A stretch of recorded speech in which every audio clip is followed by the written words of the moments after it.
Thank you so much, everyone. I think this is my first time. I have been knowing Ankur for long. हम बहुत कुछ discuss करते हैं, बहुत कुछ शेयर करते हैं.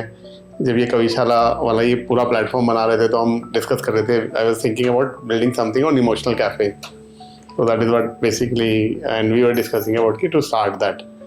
And मेरे को बहुत अच्छा लगा आपसे सबसे सुन के, बहुत अच्छा एक फीलिंग आया honestly, and thank you so much everyone. But I just wanted to ask you one thing. What motivates you to write?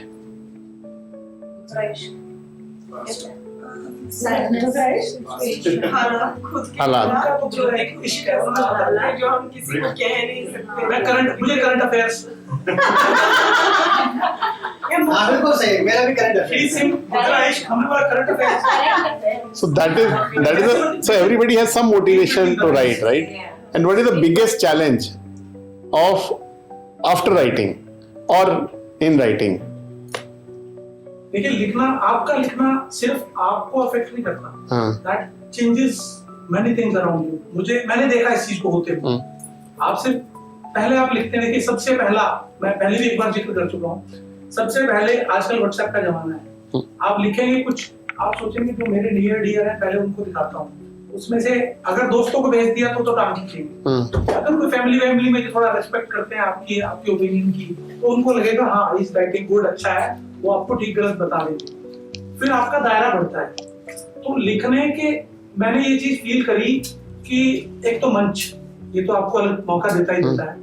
ये अब कविशाला, अब हम यहाँ से निकलेंगे, अगले 7 दिन में आपका रील जो भी बनाएंगे ये 10 जगह पर दिखेगा. ठीक है. लिखने का इम्पैक्ट, मैं इम्पैक्ट की बात कर रहा हूँ कि जब आप लिखते हैं तो you create a difference. Depends आप क्या लिख रहे हैं.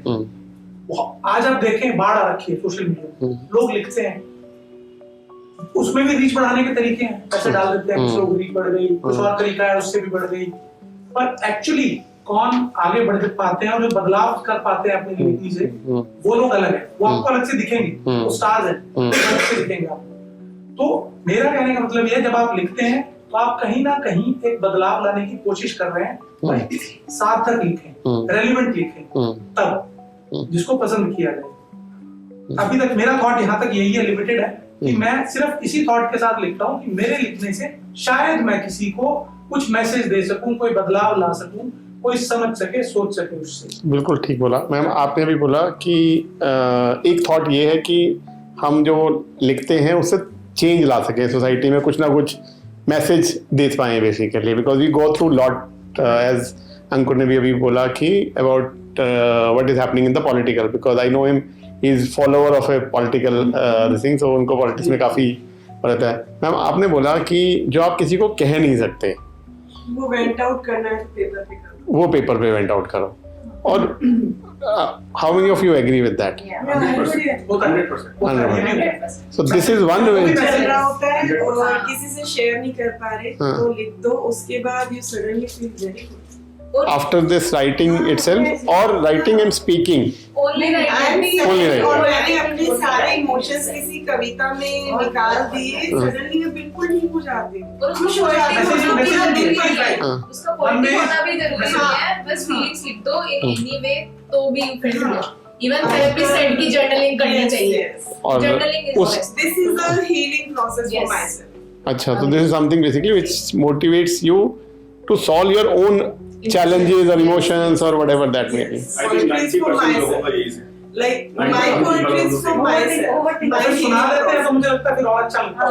हाँ, मैं उसी पे आ रहा था बेसिकली कि आपने खुद, बिकॉज मैं नया हूँ इस फील्ड में, मेरे को नहीं पता, तो मैं तो आपने जैसे सुना उनसे और अपने आप से लिखा, and that saves at least 90% of your, or maybe 95% of this thing is relieved from that writing itself. So आपने लिख दिया, उसके बाद में आप किसी को सुना देते हो, राइट?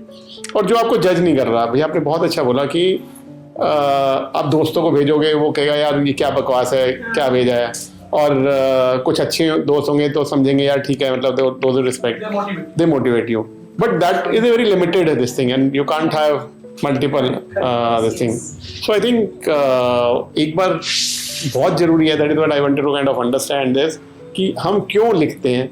और जो लिखते हैं उसको अगर ऐसा मंच मिलता है जो अंकुर भाई चला रहे हैं इसको, I think huge round of applause for this guy who actually give that stage to people wherein that they can also write and come and listen, others can listen to this. I think thank you Ankur, thank you so much for creating this something of this kind wherein that people come and share and there is nobody to judge. आप अच्छा लिखो, खराब लिखो, बढ़िया लिखो, at least you get motivated and you also get a vent out basically from that perspective. I think I really like this concept and I really thankful for him to kind of inviting me to listen to this. Thank you so much everyone, thanks a lot. He's really happy to come back again and listen to all of you again. Thank you so much.